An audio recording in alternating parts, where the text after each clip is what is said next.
Bonjour à tous, bonjour à toutes, je suis Louise Lesper de La Clé des Champs, le podcast qui donne la parole aux agriculteurs. Aujourd'hui, j'ai le grand plaisir de me rendre en Bourgogne, au sud de Dijon, pour rencontrer Damien Beaumont, producteur de graines de moutarde de Dijon. Grande consommatrice de ce condiment, je ne pouvais manquer de mener ma petite enquête sur le sujet. Et je suis bien tombée puisque Damien, en plus d'être producteur, est vice-président de l'association des producteurs de graines de moutarde.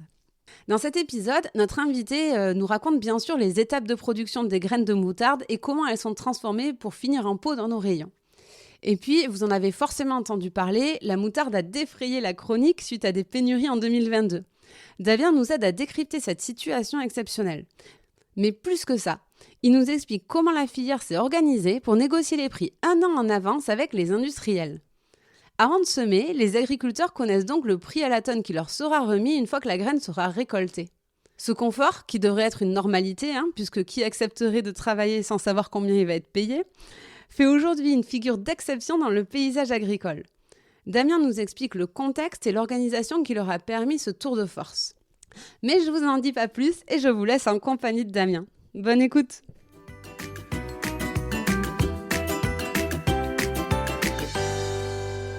Bonjour Damien.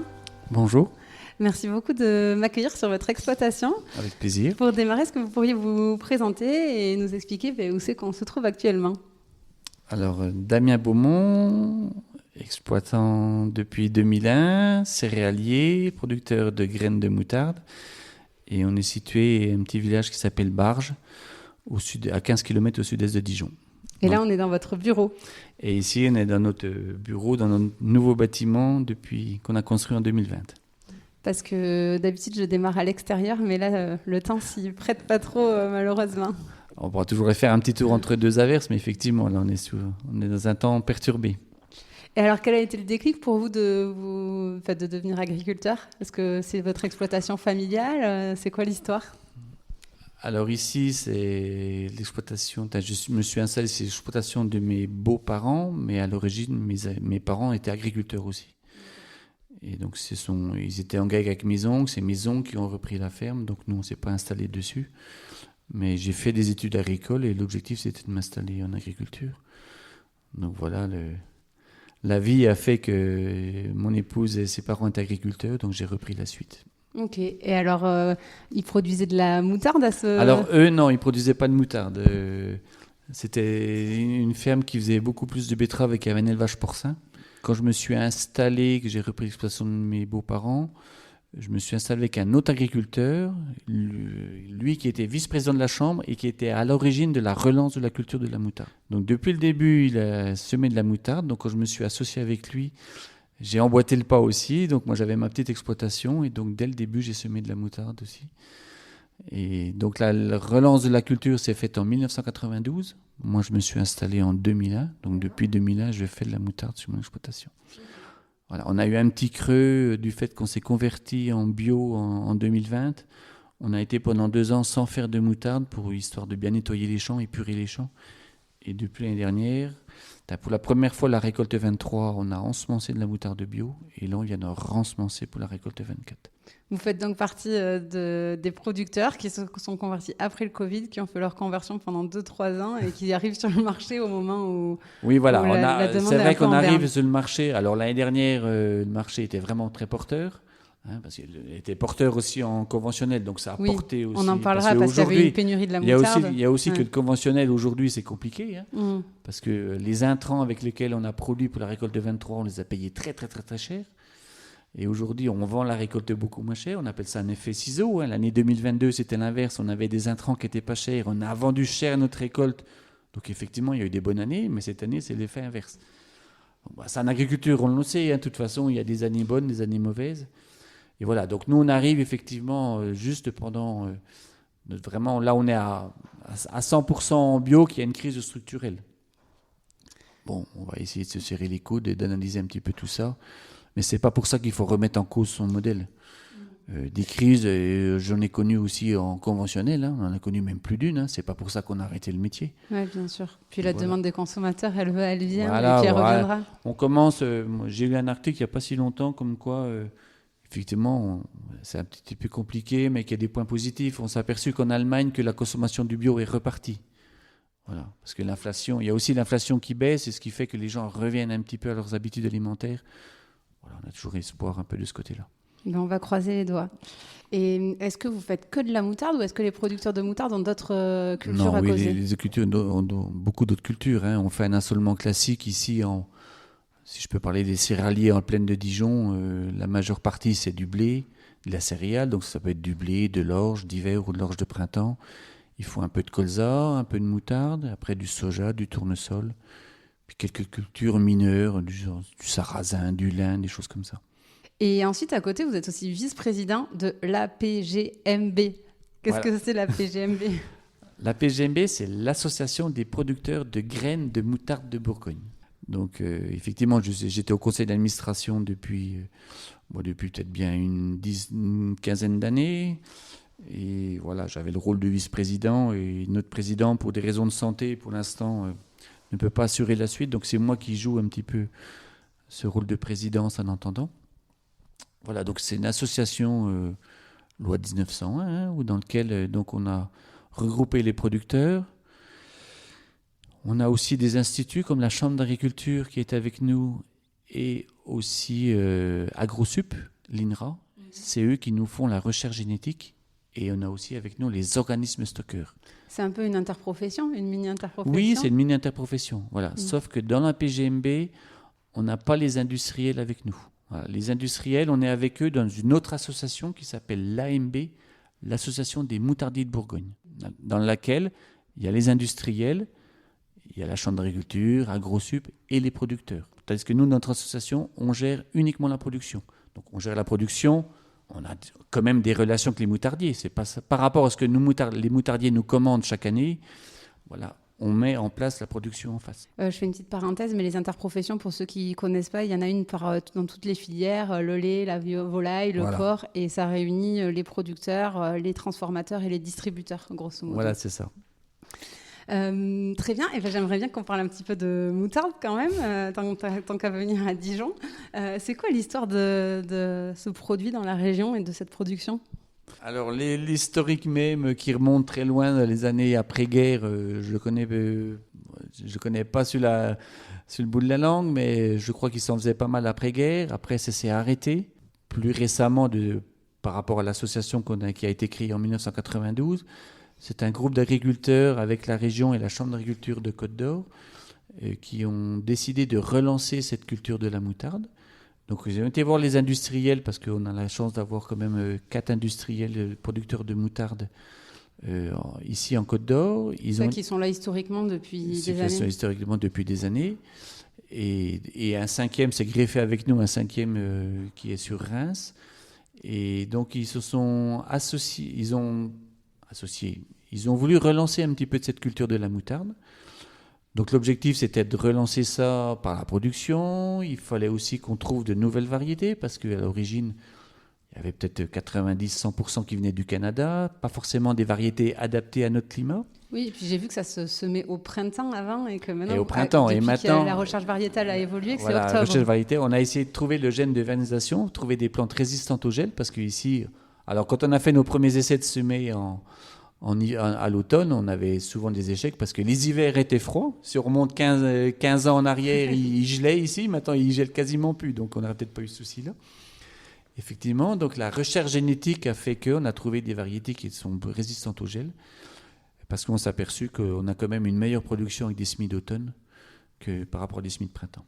Et depuis ces années-là, alors comment ça a évolué? Et donc petit à petit ça a évolué. Il y a eu un gros dans les années 92, 95 jusqu'aux années 2000. Voilà, c'était du balbutiement. On faisait entre 1000 et 2000 hectares de moutarde. Et il y a eu un gros gap de passé. C'était en 2007. Ici, il y avait une production de betteraves sucrières. Et en 2007, il y a eu la modification des quotas betteraves en Europe. Et il fallait absolument qu'on diminue la production de moutarde. Et nous, on a été un peu sacrifiés sur l'autel. C'est-à-dire qu'ils ont nos industriels qui possédaient l'usine ont préféré garder la production de betteraves dans le nord de la France, dans l'Aisne et tout, et ils ont fermé nos usines ici. Et la moutarde a remplacé quelque part un peu la betterave. Il se faisait 5000 hectares de betteraves ici. les gens ont quasiment, pas que, mais remplacé beaucoup par la parce moutarde. qu'ils ont été imposés de diminuer les quantités De toute façon, c'est pas qu'une imposition. L'usine a fermé, donc c'était fini totalement. Donc, et là, et au même moment, il y a eu un fort développement, une forte demande des industriels d'augmenter la production de moutarde. Donc ça a insufflé un petit peu, c'était en 2008, donc on est passé à peu près dans les 5000 hectares. Et voilà, et aujourd'hui, on est suivant les commandes industrielles, entre 10 000 et 12 000 hectares de moutarde. Et pour combien de producteurs à peu près ? Alors là, on a passé un gros gap aussi il y a 2 ans, on a à peu près entre 5 et 600 producteurs. Jusqu'à maintenant, on était principalement basé en Bourgogne, avec un gros des producteurs qui était la Côte d'Or, un peu plus dans l'Yonne, Saône-et-Loire moindre et beaucoup moins dans la Nièvre. Donc il a fallu qu'on s'étende un petit peu et nos organismes stockeurs avec lesquels on travaille sont aussi dans les départements limitrophes. Donc maintenant on a une partie qui s'est développée aussi en Seine-et-Marne. On commence un petit peu à aller dans l'Aisne. On vient de faire rentrer pour cette année la première fois un autre organisme stockeur, un autre négociant qui était basé dans l'Aisne, qui est demandé de venir travailler avec nous. Et nous, ça nous allait bien parce que nous, on est en recherche de surface supplémentaire. Donc on a développé un petit peu dans l'Aisne et tout, mais le gros de la production, il y a 70% de la production, c'est Côte d'Or et Yonne, quand même, principalement. Et donc, on s'étend un petit peu, parce que maintenant, on est marié avec la Franche-Comté au niveau de notre région. C'est plus la Bourgogne, c'est la Bourgogne-Franche-Comté. Donc, on va un petit peu dans le Jura, on va un petit peu en Haute-Saône, un petit peu en Haute-Marne aussi. Ces évolutions-là, vous les avez faites suite... je pense que tout le monde l'a vu en 2022, la moutarde a défrayé la chronique parce qu'il y avait des pénuries de moutarde et que ça a fait alerte générale un petit peu. Ce relancement de la production, ça vient de là ? Oui, le gros gap, et ça revient de là, effectivement, parce que jusqu'à maintenant, les industriels importaient à peu près entre 70 et 80% de moutarde du Canada. Qui est le premier producteur mondial. Le premier producteur mondial. Ils s'en importaient un peu aussi des pays de l'Est, et puis ils s'en faisaient un petit peu chez nous. Et avec la scène géopolitique qui s'est passée, l'Ukraine avec les pays de l'Est, c'était fini, terminé.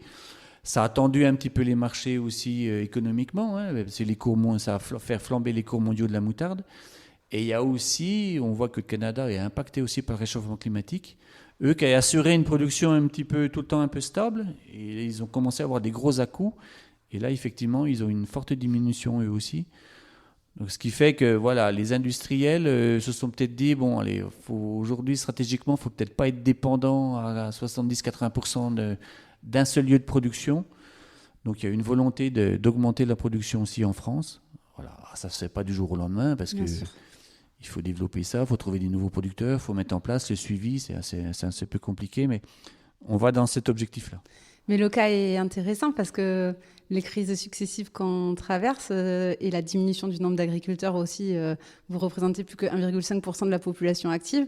Mais là, ça y est, on voit que les industriels commencent un peu à percuter, à se dire « Ah ouais, mais en fait, on va avoir besoin des agriculteurs français et on ne va pas pouvoir se contenter d'importer, quoi. » Oui, on aura besoin des producteurs français. Alors certes, le nombre d'agriculteurs diminue. D'ailleurs, on s'égare un petit peu du sujet, mais le renouvellement des générations d'agriculture, ça commence à devenir un problème. On est en recherche de main-d'œuvre. Oui. Je crois que c'est la moitié des agriculteurs qui partent à la retraite. Pas que des associés, on cherche aussi du salariat. C'est un petit peu compliqué.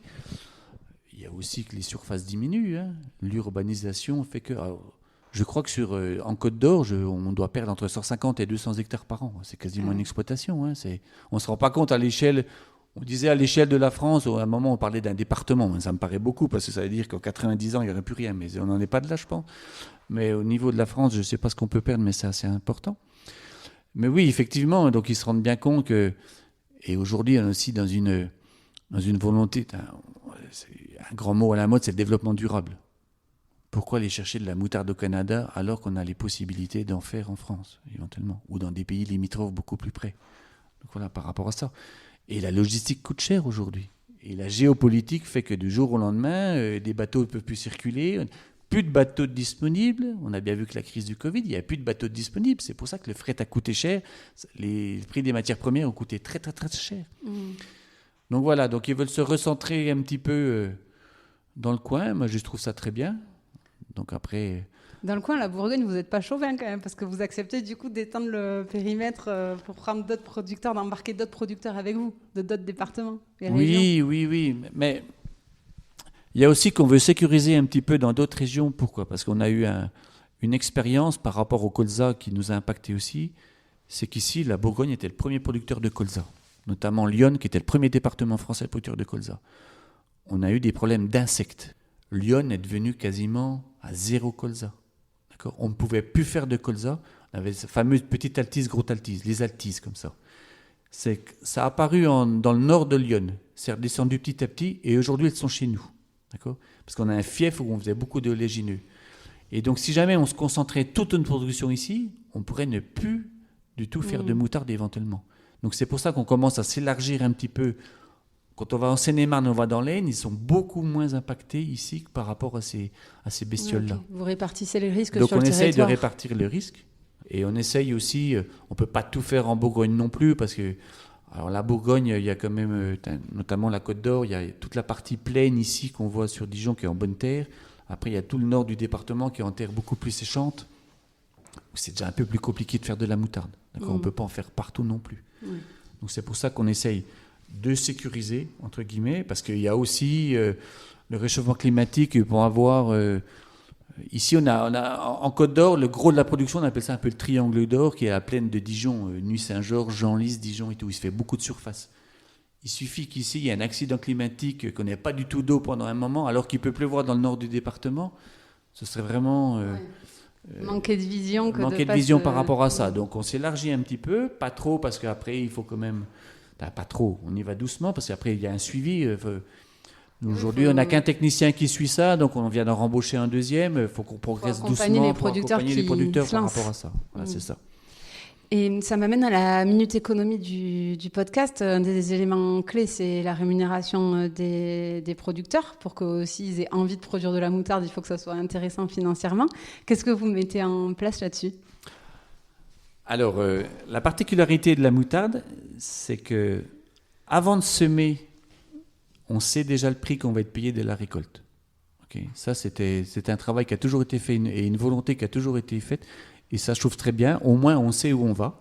D'accord. C'est-à-dire qu'avant de semer, vous négociez avec les industriels le prix à laquelle ils vont avec prendre les la production. industriels, on appelle ça, on a un cost model. Ça veut dire qu'on a un modèle de prix qui a été établi par rapport à des prix de Matif colza. C'était des rapports, parce qu'aujourd'hui, quand on a voulu lancer un petit peu la culture de la moutarde, c'était les gens soit ils faisaient du colza, soit ils faisaient de la moutarde.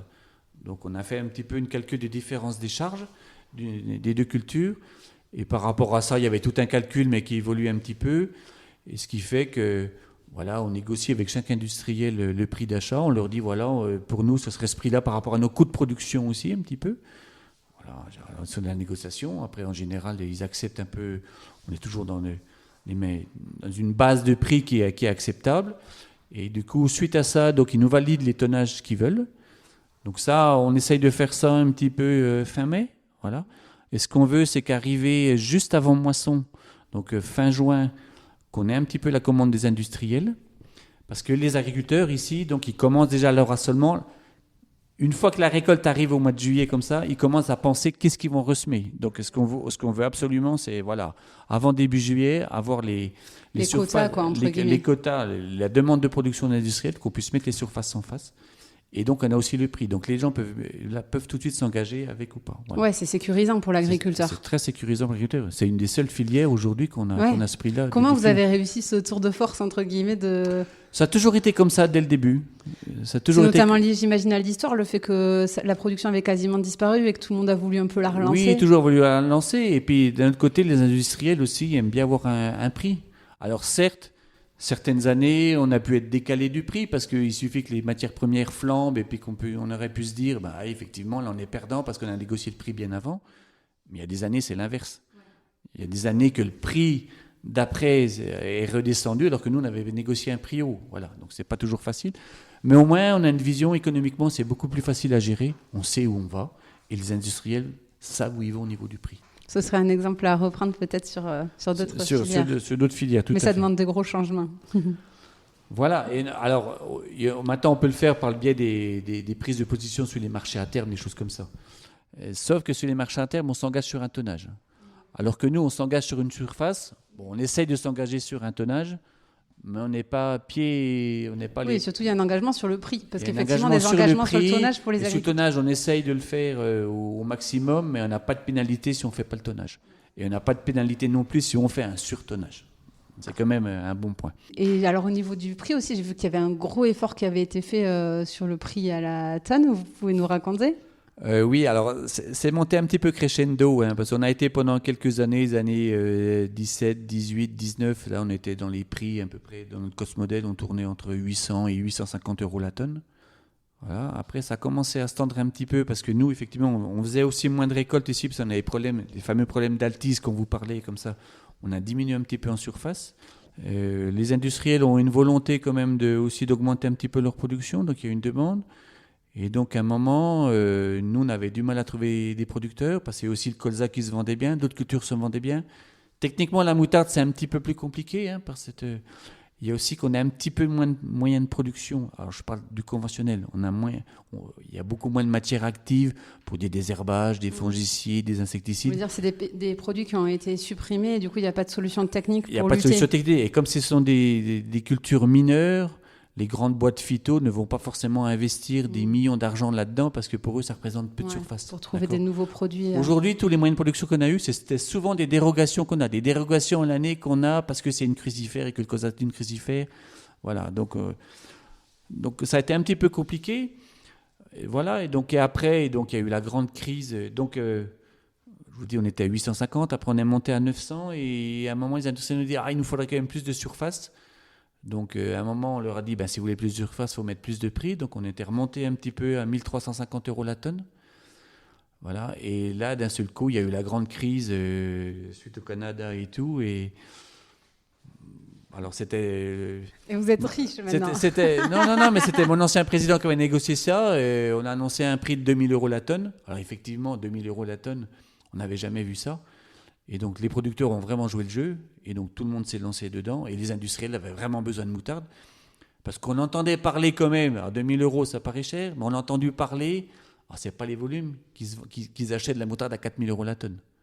Effectivement, quand on leur demandait, il y a eu quelque chose, mais ce n'était pas le gros du volume. Parce que c'était tellement tendu par moment qu'il a pu se vendre des camions à 4000 euros la tonne. Voilà. Mais c'était peut-être pour finir une fin de chaîne de production, des choses comme ça. Voilà. Donc, mais bon, de toute façon, s'ils ont accepté 2000 euros, c'est que dans leur coût, ils s'y retrouvaient aussi. Et nous, c'est vrai qu'on s'y est retrouvés. Et alors, par bonheur ou par malheur, je ne sais pas, c'est vrai que les 2000 euros correspondaient à la récolte 2023 qu'on vient de passer. Tout le monde espérait. L'année 2022 était une bonne récolte. On a fait à peu près 17 quintaux de moyenne. Cette année, tout le monde, on les voyait vraiment belles. On pensait tous faire ça. Alors que la moyenne va être de 9 quintaux. Alors, tout le monde est déçu parce que la moutarde voulait 2000 euros. On pensait faire vraiment, entre guillemets, faire un bon business. Et d'un autre côté, j'ai dit, du fait qu'on ait fait un moins bon rendement, heureusement qu'elle valait 2000 euros parce que du coup, on a quand même pu garder notre chiffre d'affaires. Et donc, les prix des matières premières ont rebaissé. Dans notre calcul de coût de matières premières, ça a rebaissé un peu. Et là, aujourd'hui, on est redescendu à 1500 euros la tonne. Nos agriculteurs, nos adhérents sont un petit peu... Ils voulaient rester à 2000 euros, mais on leur a bien fait comprendre que 2000 euros, c'était un prix surfait. Voilà. Oui, il faut trouver le bon rapport qualité-prix. Je ne pense pas qu'ils auraient accepté, les industriels, de repartir sur 2000 euros. Oui, parce qu'à la fin, tout ça aurait un impact sur le prix de la moutarde. J'ai vu que ça avait augmenté. C'est lié à ça, notamment ?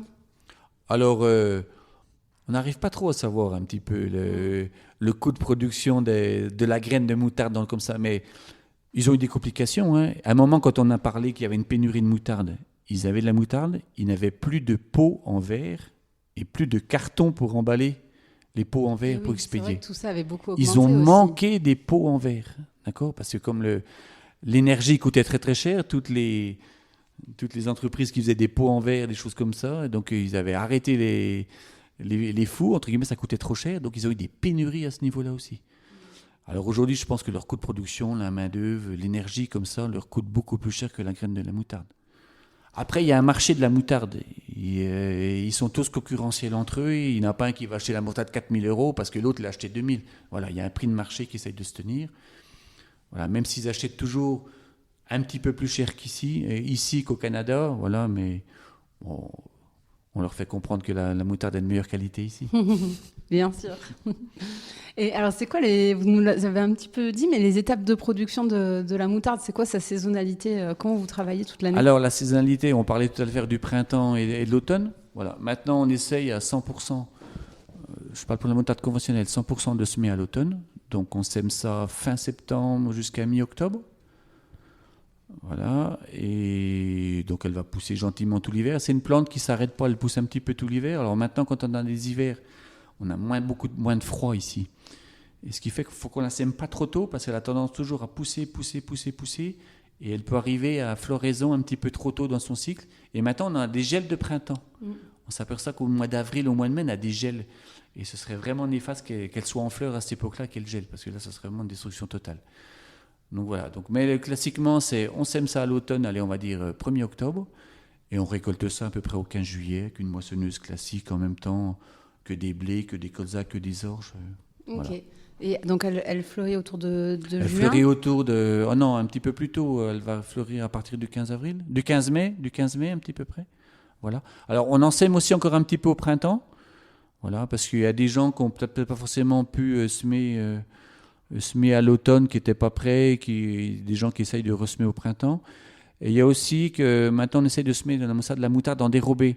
Les gens font une culture principale, ils la récoltent à peu près au mois de mai-juin. Alors c'est souvent pour des méthanisations, les gens font du seigle, ils récoltent leur seigle pour la méthanisation, et après ils mettent une deuxième culture, qui est officiellement la culture principale. Et donc là, ils sèment de la moutarde. Donc au mois de juin, ils sèment de la moutarde, et elle, par contre, on va la récolter plus au mois de septembre-octobre, un petit peu plus tard. Mais il y en a moins. Voilà. Mais c'est des surfaces beaucoup moindres. Et si on reste sur le cycle classique, du coup, donc mi-mai, ça commence à fleurir. Et après, c'est la fleur qui se transforme en cosse, c'est ça, dans laquelle il y a la graine? En silique et dans lesquelles il y a les graines. Voilà, Ok. c'est ça. Et c'est ça que vous récupérez? C'est ça qu'on récolte. Voilà, c'est pour les gens qui connaissent un peu plus, c'est comme du colza, hein, mais c'est une fleur un peu plus petite, c'est des cosses un petit peu plus petites, c'est un grain un petit peu plus petit. Hein. Le poids de 1000 grains d'une moutarde, le PMG comme ça, le poids de 1000 grains, c'est à peu près 3 grammes, alors qu'un colza, c'est plutôt entre 5 et 7 grammes. Vous voyez, c'est 2 fois plus gros. Voilà, mais c'est un petit peu le même fonctionnement. Tout au long de son cycle, entre guillemets, voilà, il y a des interventions d'insecticides, il y a de la fertilisation, il y a des fongicides contre les maladies, toutes ces choses-là. C'était ma question. Donc, on a bien compris que les insectes étaient un gros danger pour la moutarde. C'est le gros point noir de la moutarde aujourd'hui. Et ensuite, c'est les mauvaises herbes? Alors, les mauvaises herbes en conventionnel, c'est vrai qu'on n'a pas toujours les solutions de désherbage efficaces pour. Donc après, il faut vraiment jouer sur des méthodes agronomiques. C'est pour ça qu'on demande aux gens de ne pas faire que la moutarde revienne souvent dans leur parcelle. Parce que plus on fait revenir la moutarde plus souvent, tous les 2 ans ou tous les 3 ans, on risque d'avoir beaucoup plus de problèmes d'enherbement. Si on a un cycle beaucoup plus long dans sa rotation, on conseille aux gens que ça revienne au moins tous les 4-5 ans minimum. Un petit peu. Donc ils fassent du blé, du colza, autre chose, et après 5 ans plus tard. Après, les gens ici, on évite quand même, parce que les gens qui ont des parcelles dans lesquelles ils mettent du colza, qu'on puisse mettre de la moutarde. Parce qu'il ne faut absolument pas qu'on retrouve de graines de colza de la moutarde. Là, ça ne va pas faire de la moutarde. D'accord. Parce que le colza est beaucoup plus riche en huile et ça risque de faire au niveau de la consistance de la pâte, ça va pas le faire. Voilà. C'est pour ça qu'il y a aussi un suivi de nos techniciens, sortie hiver, suivi des parcelles de moutarde. Il faut absolument qu'on les suive pour faire un inventaire. Que si jamais il y a des parcelles à problème parce qu'il y a eu trop de repousses de colza, donc s'il y a vraiment trop de repousses, cette parcelle va être détruite. D'accord. Faut en arriver là. Et si jamais on s'aperçoit qu'il y a un petit peu de colza dedans, on va la récolter, on va l'isoler. Par contre, on va tout passer au trieur optique pour séparer le colza de la moutarde. C'est un coût supplémentaire. On évite ça, mais des fois, on peut essayer de récupérer quelques tonnages par rapport à ça. Et du coup, là, ces 2 difficultés dont on a parlé, les insectes et les mauvaises herbes, c'est ça qui fait que la production de moutarde est assez instable et que d'une année sur l'autre, on n'a pas des rendements qui soient similaires. Les mauvaises herbes, on arrive à avoir effectivement d'autres solutions agronomiques, par du binage, des choses comme ça, par rallonger les rotations. La grosse problématique ici, c'était les insectes quand même. Donc il y a les altises et les grosses altises là, à l'automne. On a aussi le fameux méligette là, qui est une bestiole qui arrive pendant la floraison, qui mange la floraison. Alors depuis quelques années, 4-5 ans, on a une moindre pression des méligettes quand même. Okay. Donc voilà, c'est un petit peu un souci. Il y avait un petit peu aussi des maladies, on appelle ça de la rouille blanche qui arrivait, mais ça on arrive à y faire face. Et il y a aussi que depuis le début en 92, quand on a relancé la culture de la moutarde, il y a AgroSup, l'INRA AgroSup de Dijon qui nous a mis un généticien qui travaille à 100% avec nous, où on a redéveloppé des nouvelles variétés. Et aujourd'hui, on arrive à trouver des variétés qui sont tolérantes aux insectes. Je ne dis pas résistantes, je dis tolérantes. Aujourd'hui, dans la diversité des variétés des moutardes qu'on a, quand on fait une plateforme d'essai, nos vieilles variétés, si jamais il y a une attaque, sont totalement disparues, tandis que les nouvelles variétés, mais je parle même sans traitement, hein, on voit qu'il en reste beaucoup plus. Donc on voit que la génétique quand même paye enfin par rapport à ça. Donc cette amélioration génétique nous a fait que on essaye de combler un petit peu ce manque d'insecticides. Il y a aussi que je vous disais que la moutarde est une culture mineure. Et elle n'intéresse pas les grands groupes pharmaceutiques, phytopharmaceutiques, pour faire de la recherche fondamentale sur cette culture de moutarde, parce qu'il y a très peu de moutarde. Alors, si par bonheur, on s'aperçoit que, sans prétention de vouloir produire toute la moutarde du Canada en France, si jamais la production de moutarde augmenterait, je pense qu'on aurait un petit peu plus de moyens pour la produire, effectivement. Et alors, une fois que les moissons sont passées et que vous avez récupéré la graine, comment on passe de la graine à la moutarde ? Alors, il y a aussi le test de déclenchement de la moisson par rapport à ça. Donc, on invite, c'est même une obligation, chaque agriculteur à faire un échantillon avant de récolter. Cet échantillon, il va dans des silos qui sont agréés pour faire. Donc, on va prendre l'humidité. Il faut que ça soit maximum 9 d'humidité. Il faut que ça soit en dessous. Mais surtout qu'on va regarder le taux de graines immatures. D'accord ? Donc, quand on fait échantillon, on a une petite plaquette où on prélève à peu près 500 graines. On les écrase avec des scotch, on les écrase une dans l'aile. Et il ne faut pas du tout qu'on voie de graines vertes. D'accord ? Quand il y a des graines vertes, ça veut dire que la moutarde n'est pas mûre. Parce que ces graines vertes, on pourrait les retrouver dans les pots de moutarde. Les pots de moutarde, on veut voir le jaune moutarde. Et si jamais il y a des graines immatures, on trouverait des espèces de filaments verts. Alors si c'est de la moutarde au pesto, ça ne se verra pas. Mais de la moutarde classique, ça peut se voir un peu. Donc ça c'est vraiment un point très important. Humidité et aussi donc les graines immatures.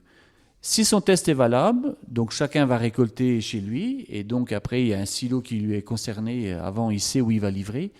Donc on va livrer ça comme on peut livrer du blé, mais on va livrer ça de la moutarde dans des silos chez les industriels dédiés. Du coup. Alors c'est pas chez les industriels, c'est chez des organismes de stockeurs. Les industriels, on ne va pas du tout livrer chez eux. Et eux n'ont quasiment aucune capacité de stockage. Ils ont la capacité de stockage d'une journée, 2 journées, choses comme ça, hein, mais pas plus du tout.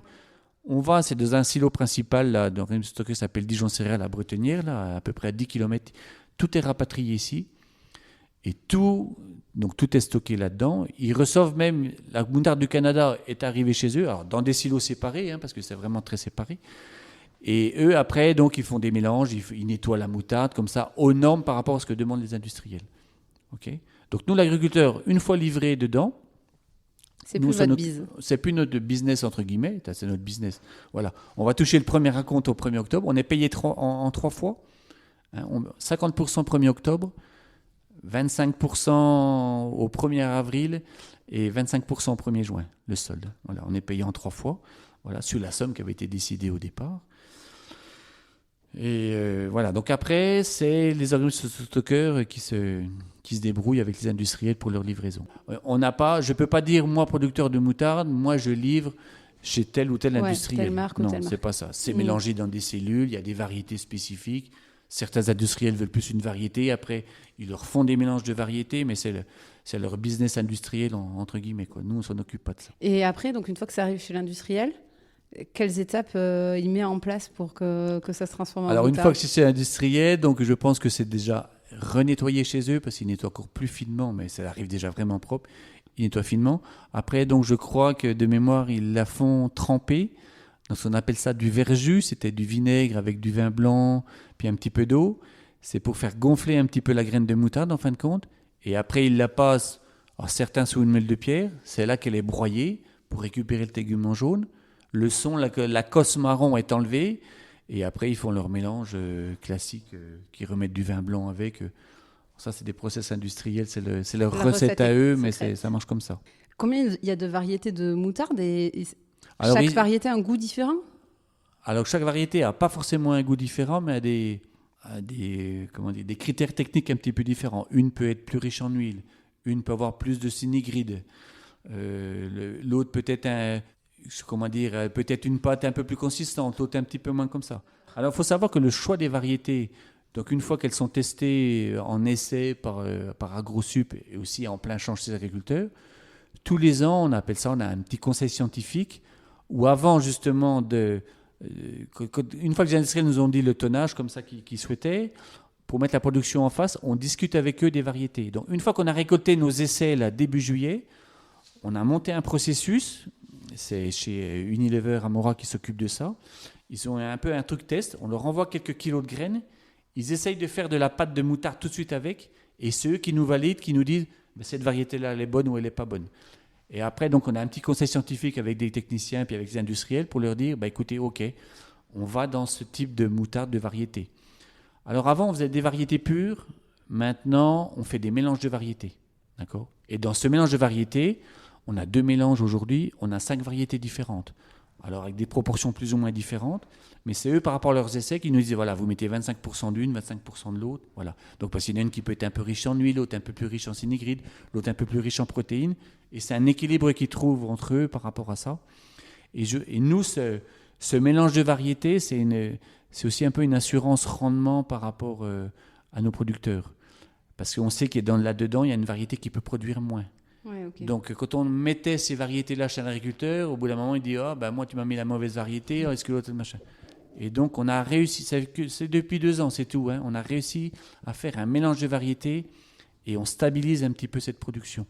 Et là, tout le monde s'y retrouve et c'est vraiment très intéressant depuis 2 ans. Et combien il faut de kilos de graines pour faire des kilos de moutarde ? Je crois que c'est 300 grammes de graines pour faire 1 kilo de moutarde.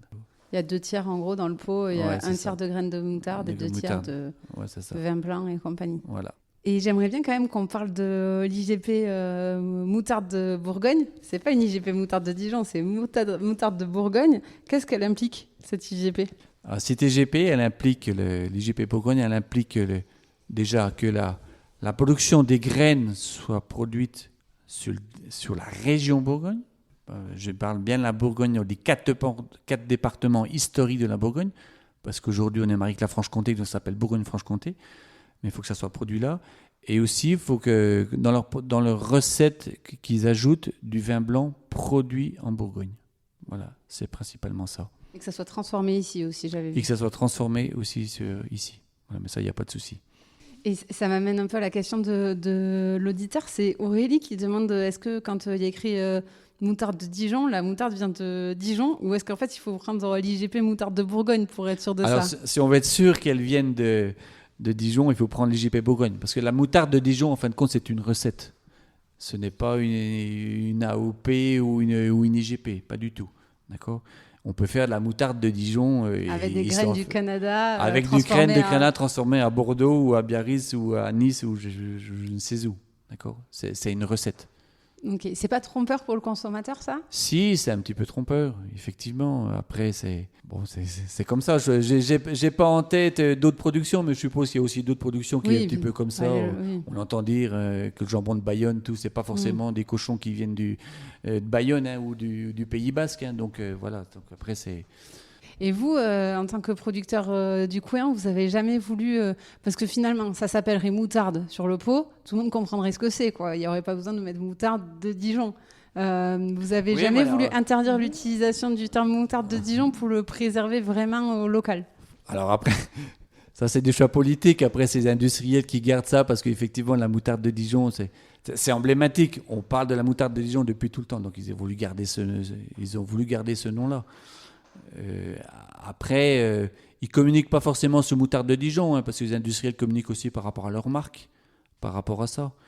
Donc après, je pense que la moutarde de Dijon, c'est peut-être plus utilisé par les gens qui sont extérieurs à Dijon que par les industriels qui sont là en Bourgogne, je pense, un peu par rapport à ça.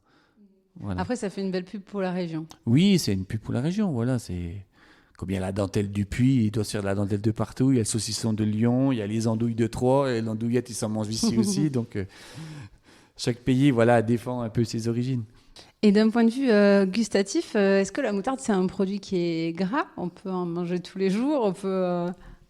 Alors, Je ne sais pas si moi je suis un bon consommateur, mais je suis pas loin d'en manger tous les jours. Alors, on a tendance à en manger un peu plus avec la viande. Vous êtes affûté. Oui. Bon, puis en plus, j'ai pas de souci d'approvisionnement d'une moutarde. Donc, après, la moutarde, il s'en mange quasiment tous les jours. Notamment, beaucoup, c'est par les sauces. D'accord, c'est par rapport à ça. Hein. C'est ce qu'on fait des vinaigrettes. Dès qu'on fait une sauce, on met de la moutarde dedans. Donc après, j'ai pas eu de contre-indication par le médecin comme quoi faut arrêter la moutarde. Je crois qu'on doit s'arrêter tout seul parce que j'ai encore jamais vu des gens qui en prennent au petit déjeuner à grande cuillère. C'est pas faux. Et est-ce qu'il y a un truc pour bien choisir sa moutarde ou est-ce que finalement l'une l'autre se ressemble d'un industriel à l'autre, des moutardes un peu plus artisanales? Alors ils ont chacun un petit peu leur recette. Moi, d'être un peu plus impliqué dans la filière, c'est vrai que chaque industriel a un goût un petit peu différent. Alors, sans faire de pub à l'un ou à l'autre, la moutarde qu'on avait, nous, principalement ici, que je me rappelle quand on était enfant, c'était la moutarde Amora, la fine et forte. Elle avait son goût un peu classique, qu'on retrouve toujours, parce qu'ils la font toujours. Donc après, eux, ils ont développé la marque Maille, qui a un goût un peu différent. Si on prend Fallow à Beaune, lui qui amène une autre touche. Après, ils sortent aussi plein de moutardes différentes. Hein. Moutarde au miel, au cassis, au gingembre. Il y a un gros business là-dedans, c'est vachement développé. Mais la moutarde pure, comme ça, ils ont un peu chacun leur spécificité. Alors, il y a des gens qui préfèrent l'une, qui préfèrent l'autre. Reine de Dijon aussi, il y a un goût un peu spécifique. Européenne de Dijon aussi. Charbonneau-Brabant aussi, mais... Globalement, après, quand on la met dans la sauce, je pense plus. Quand on la mélange en mayonnaise, je pense que ça atténue un petit peu tout ça. Mais effectivement, gustativement, on voit un petit peu une différence. Et ça existe des producteurs, des productions artisanales de moutarde ou en fait ça demande tellement d'installation et tout que pas tant que ça. Il y en a un petit peu qui essayent de tenter un petit peu de ça, mais alors nous, on joue quasiment filière. Nous, tout ce qu'on donne, c'est par rapport aux moutardiers, par des choses comme ça. Il y a toujours des gens qui nous interpellent, qui veulent faire un peu de trucs comme ça. Mais c'est un petit peu compliqué quand même. La recette est un petit peu compliquée, c'est pas toujours facile de faire. Alors des moutarderies indépendantes, ici il y en a sûrement quelques-unes entendre dire, mais qui ont pignon sur rue, j'ai pas connaissance. Bon, faut faire face par rapport aux gros industriels qui sont dans le coin aussi. Donc dans d'autres petites régions de France, je pense qu'il y a sûrement des moutardiers indépendants. Bon, en tout cas, si on veut vraiment manger de la moutarde de Dijon et de Bourgogne, vraiment produit et transformé ici, il faut le logo IGP jaune et bleu dessus et c'est moutarde de Bourgogne. C'est de la moutarde de Bourgogne, avec des graines de Bourgogne et du vin de Bourgogne. Bon, et on arrive à la fin de cette discussion. Déjà oui, déjà. Ça fait 45 minutes, pas loin. Le temps passe vite. Et il pleut toujours dehors. Et il pleut toujours, donc on a bien fait de se mettre à l'abri. J'ai 3 questions pour finir. La première, c'est est-ce que vous auriez un truc pour nous pour qu'on puisse étaler notre science au prochain repas entre amis quand il y aura de la moutarde à table? Alors, écoutez... essayer de la moutarde à l'ancienne et la moutarde conventionnelle. Voilà, ouais, c'est quoi la différence entre les deux? La différence, il y a un petit goût un petit peu différent, mais ça va être surtout visuel. C'est là que vous allez voir la graine en entier. Vous retrouvez un petit peu la cosse marron qui est laissée dedans. Moi, je la trouve un petit peu plus amère que la moutarde classique. Voilà. Okay. Donc, la différence, c'est juste ça, c'est qu'ils rajoutent des graines de moutarde. C'est pas qu'ils entière. rajoutent, c'est que quand ils font la moutarde classique toute jaune, ils extraient le tégument qui est autour de la graine. Parce que là, il le laisse dedans. Voilà. Et puis, elle est un petit peu moins moulue. C'est un peu comme le riz blanc et le riz complet, où voilà, il garde l'enveloppe. C'est un petit peu ça où il y a l'enveloppe. Voilà, c'est okay. ça. Ma question suivante, c'est qu'est-ce qui vous rend fier à vous de vous être investi dans la production de la graine de moutarde, surtout en ayant participé quasiment dès le début de la relance de la filière? Ce qui nous rend fiers, c'est que c'est comme une production emblématique au niveau de la Côte d'Or, hein, quand même. Hein. Donc bon, il y a les vins qui sont là, qui dépassent un petit peu tout le monde. Les vins de Bourgogne, effectivement, mais dans les produits, on parle du cassis de Dijon, puis on parle aussi vraiment de la moutarde de Dijon. Et c'est vrai que c'est emblématique comme ça. Et le fait d'être un peu dans les rênes de l'association, quoi que ce soit, on rencontre notamment des gens comme vous, avec qui on se fait le plaisir de partager. Et c'est vrai qu'on est demandé de partout, que ce soit tous les médias étrangers, la BBC, ça vient de partout. C'est même un peu compliqué à gérer par moment parce qu'ils veulent tous venir voir la récolte de la moutarde. Et donc, c'est pas toujours un moment qui est... Oui, c'est pas là où vous êtes le plus dispo. Où je suis le plus dispo, mais ça montre bien comme quoi il y a vraiment un engouement par rapport à cette production-là et puis une volonté de venir découvrir. Et on a aussi une volonté de partager par rapport à ça. Voilà, donc... Non, c'est vraiment une fierté, c'est un grand mot, mais c'est vraiment par plaisir qu'on le fait. Voilà. On peut en être fier aussi du travail accompli mes prédécesseurs qui ont accompli de 1992 depuis la relance de cette culture de la moutarde. Donc avec l'appui de la Bourgogne aussi qui nous a aidés financièrement par rapport à mettre ça en place, et remercier aussi les industriels qui ont vraiment joué le jeu et qui jouent toujours le jeu par rapport à ça, parce que on va pas reparler business et tout, mais la filière investit entre 300 000 et 400 000 euros par an dans la recherche tous les ans. Donc ça implique quand même beaucoup de monde, et donc voilà, c'est un temps long. Voilà, on voudrait tout de suite que ça réponde tout de suite, mais là on fait de la génétique ou des choses comme ça, c'est un temps long, donc on n'a pas les résultats tout de suite. Mais voilà, depuis 1992, il y a eu des gros efforts de fait, et voilà, on est sur la bonne voie. Très bien. Et dernière question, c'est où c'est qu'on peut vous contacter ou suivre l'actualité de la filière Alors, c'est vrai qu'aujourd'hui, on doit mettre en place un site internet au niveau. Il n'est pas très très complet. Non, il est vraiment. Il est vraiment totalement incomplet. C'est dans le cahier des charges de ce qui a développé quoi que ce soit, mais là, et j'en parlais pas. Il n'y a pas plus longtemps avec la dame de la chambre d'agriculture qui s'occupe, notre coordinatrice qui s'occupe du site, qui gère un petit peu tout l'administratif. Elle m'en a reparlé ce matin, Laure. Elle m'a dit, mais tu sais, il faut qu'on développe aussi notre site internet. Et je dis. Oui, effectivement, mais bon, chaque chose en son temps, mais c'est quelque chose qu'on a vraiment en point de mire. J'en profite pour saluer Laure, puisque c'est elle qui m'a mis en relation avec vous.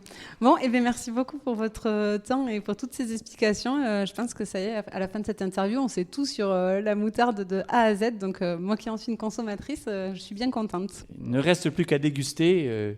Préparez vos prochains barbecues au printemps prochain. Vu le temps, ça paraît loin. Oui, ça paraît loin, mais il y aura de la moutarde, ne vous inquiétez pas. Très bien. Merci à vous. C'est une bonne nouvelle. À bientôt. Et voilà, c'en est fini pour aujourd'hui. Vous souhaitez aller plus loin dans la découverte de l'agriculture ? Si vous êtes dans une entreprise qui travaille au contact du monde agricole, sachez que la Clé des Champs propose des formations à cet effet. L'objectif ? Mieux connaître les réalités du métier d'agriculteur pour vous permettre de mieux performer dans votre job. Après avoir suivi un module e-learning où des experts reconnus vous expliquent les enjeux auxquels est confronté le monde agricole, vous partez passer une journée en immersion à la ferme avec vos collègues et maximum par groupe de 5 pour un véritable vie-ma-vie d'agriculteur.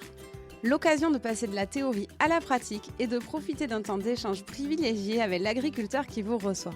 Plus d'informations et inscriptions sur www.laclédeschamps-podcast.fr.